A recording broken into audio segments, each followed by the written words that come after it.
Well, there is no shortage of plans going on up here right now. I have so many ideas, so many things I want to make. It was actually very difficult for me this month to just say, you have a lot going on for work, things that you have to make for the channel or for Sew Expo or for your online sewing school. Like, you're not going to have a lot of time to sew for yourself. So just keep that in mind. So, so I tried to keep that at a minimum, but I also know myself, and I know that whenever I am super busy with like filming projects, the best way for me to just like wind down from all of that is to work on something that has nothing to do with work at all. So maybe I bit off more than I can chew, maybe not, but I wanted to talk to you about what I'll be working on this month, hopefully. Okay, so if you saw my Big 4 pattern haul that I got from the recent Joann sale, you know I picked up Wythe McCall's, aka McCall's 8144, and this is the ribbed sweater knit that I was talking about in that video. This came from Stylemaker Fabrics. It is luxurious. It is soft. It is rich. It is just buttery and delicious, if I can use food terms to describe fabric. And I have been wanting some kind of like funnel situation, but you can see that the fabric really is a sweater knit and it's quite drapey and lightweight. So something like the toaster sweater with like, it does have a funnel neck, but it kind of just is intended to be a little bit like stand up. So when I saw Wythe and I saw that it intended to have this like, what is that called? Like a cowl, right? A cowl plus a funnel design. I thought that that would be really good. And then I also love this sleeve. 2021 is the year of the sleeve. And it's not even like necessarily big sleeves, it's just interesting sleeves. So you'll be seeing a lot of interesting sleeves from me. But yeah, I just thought that this would be a good little pairing together. It doesn't help that the sample garment was made from a similar color as my fabric. Does that ever happen to you? Like, you see the sample garment and then your mind just goes to the same color fabric that you have, and then you just kind of assume that it's gonna work and look good. So I'll be making view A of Wythe out of this sweater knit. Soup's excited about that. Speaking of serger thread, Sunny, I have done that so many times. It doesn't help that their names rhyme, but Honey is chewing on some serger thread. It happens. Okay, so I also talked about in that pattern haul video, McCall's 8019. This was before they were naming them. I think the very last season before they started using the hashtags. So I got this because I'm debating between either a hoodie or a hooded zip front jacket to make a quilted garment, and it is very, very hot right now. It is like beyond a trend. It is just like sweeping the nation, these quilted outerwear pieces. There's actually a hashtag on Instagram, maybe called quilt jacket, hashtag quilt, something like that, where there's like a sew along where you're actually piecing together the quilt and then she shows you how to like make it into a jacket. I'm actually using a quilt that's already been made. So I was shopping my local Goodwill, talking to you guys about it on the channel, expressing that I was having a hard time finding quilts, full-size quilts that you could make into a garment. And sweet Erin, like, I guess where is she? Let me get the box. She is in Lake Geneva, Wisconsin. I guess Wisconsin, of course, would have a lot more quilts than Charlotte, North Carolina. But she saw a few of them, sent me some pictures on Instagram, let me choose one, and she shipped it to me. So this is it. How darling, am I right? It's a combination of these little ladybugs with flowers, which I am just in love with. And then these, what is it called? Like a 9 square, 9 something. That's it. It's just this alternating. And then it has some sashing of this little like ditzy floral. And then the background is all this cream color. And the quilting, I'm trying to get, the light is not, there we go. The white balance is off. But the cream section has this interesting like infinity figure 8 situation going with the quilting, but nothing else is really quilted. There is some like hand quilting going on the bugs and like maybe around the flowers. I don't entirely know how that works. You quilters would have to let me know what makes it extra poofy right here. And then there is also some hand stitching going through diagonally some of these squares. Actually there's like an X going through the whole box like this. So it's not overly quilted, but that's okay, I think. I don't know. I don't really know what I'm doing. I'm just kind of making it up. But I also like it because you can see the back. So maybe this was like a quilt as you go thing. I don't know. Do you guys know how this works? You can see the quilting a little bit there. It looks like hand quilting to me because all the stitches are very uneven and some of them are already broken. So this was like, yeah, this quilt has been well loved. My baby hairs are itching my nose. Anyways, it's not super thick. It doesn't have a ton of batting in it, which I think will be good for A, the weather here, and B, converting it into an actual garment. I didn't want something that was like super thick or puffy. I just wanted it to look like an old quilt. So I am thinking that I'm going to cut this up, sad, and make either a hoodie like this view A, or a zip front jacket like this view here, or a cropped hoodie. I don't have a cropped hoodie pattern that I love, except for, I thought about this actually while I was falling asleep last night. I'm glad I remembered. Except for this one. I could do that.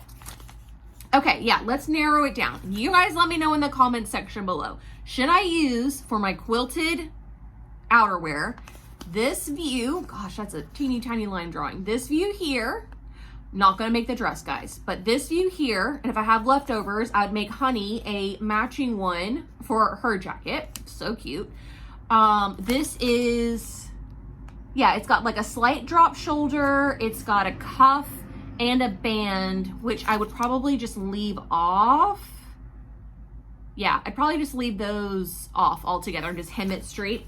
Or this guy here, which has this diagonal seam, which I could eliminate if I wanted, but it also has elasticated wrist and hem,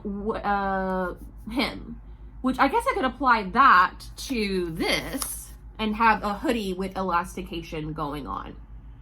So let me know what you guys think. Zip up hoodie or sweatshirt hoodie. Which one should I do for my quilted garment? I'm sorry about the white balance. It's very bright outside and I'm right in front of my window, which, you know, looks really good on me, but not so good on like white things. Anyways, which pattern? I'm irrationally excited about this. I'm gonna put on the floor so Sunny can, or I did it again. I told you I'm doing it all the time. So Honey can check it out. Was there another dog? Did they have a cat? Another animal? Okay, so yeah, narrowed that down. And look at this cute little card Erin made. Make it work. I think this is Riley Blake underneath, and then she wrote a little sweet message and even included a stamp. It's so cute. So cute. So sweet. Love stuff like that. The sewing community is really just top notch. Okay, so then next are all things that I think you guys know about. I have the Love Notions Cadence top. I'll be making 2 more of those for Sew Expo. I'm gonna have links in the description box for these next 3 projects because I've already talked about them extensively and I don't need to go into too much more detail about them. If you're curious and you don't know what I'm talking about and you want to know what I'm talking about, check the description box for links to information about the Sew Expo Cadence. So I made 1 dress already to kind of like promote the class, And then through the course of preparing the sew-along and then the actual class, I'll make 2 additional tops. And I have like a light blue chambray and then a washed crinkled cotton in like this really pretty, like, I don't know, I want to say lime green, but it's not that bright. So I'll be making those for the cadence for the sew-along at Sew Expo. I also have my first quarter sew-along coming up. February 16th is when that is getting started, where we are making the windbreaker from Butterick 6386. Again, I have a video about this filmed. Here's the fabric I'm using. It is a ripstop, nylon ripstop in this really pretty burgundy color. I go into a lot of detail about why I chose this fabric, why I chose the color, why it works for this pattern, so on and so forth in that video. So check that one out. And then we also have our hashtag Sew Together pattern. Sew Together is like my take on Sew My Style, since Sew My Style just suddenly went away. So Instagram voted on the pattern. It is the Patterns for Pirates Summer PJs, and I'm going to be using this little silky print from Joanne forever ago to make really, really cute, kind of sexy pajama top and shorty shorts. So that'll be really cute and comfy.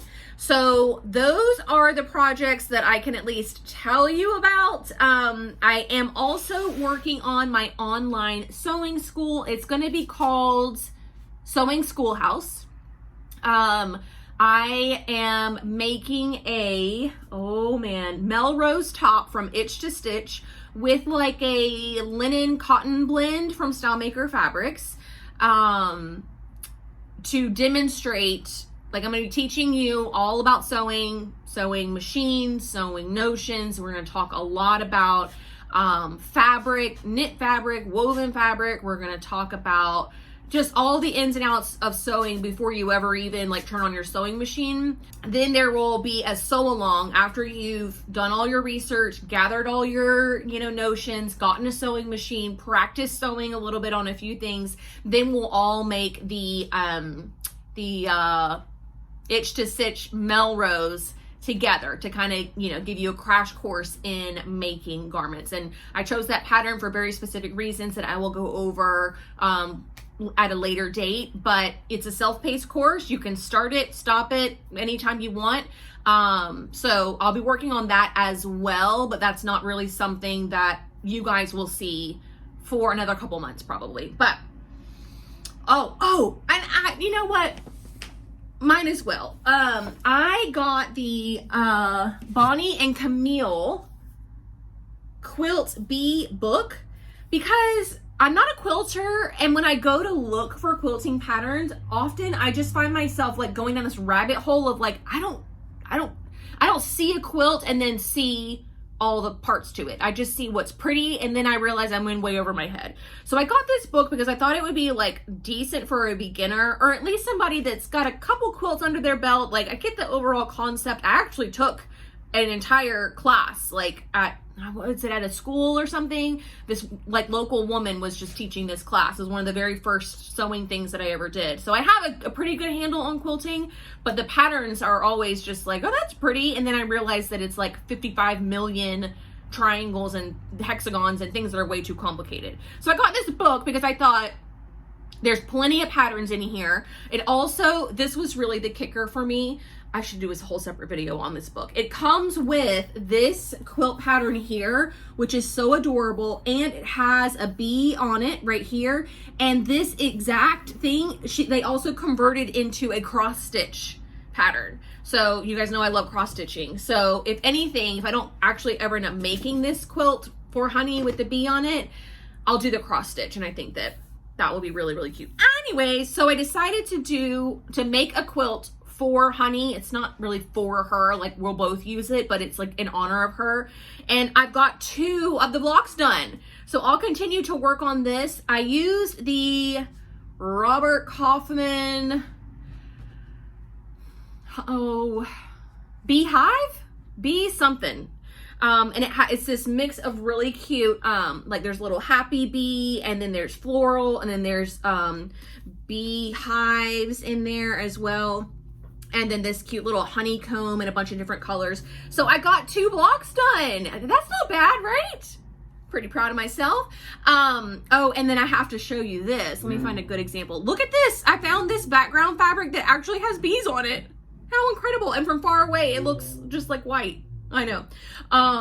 Anyways, so I'll be working on that too. I'm trying to do like, I don't know, a couple blocks a day or something. I have it all cut out. It's just a matter of like, you know, piecing it all together. And for me, I am real impatient, and this is a very tedious process.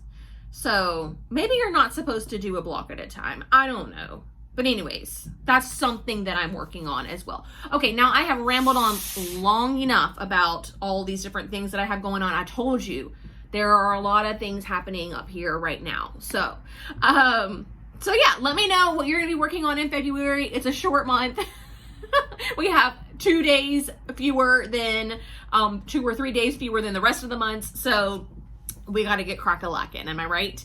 But yeah, let me know what you're gonna be working on. If you're participating in Sew Together, let me know. If you're gonna be doing the Windbreaker Sew-Along, let me know. If you're going to Sew Expo, let me know. I'm so excited to see all of you guys in one way or another throughout the next month as well. There's just a lot.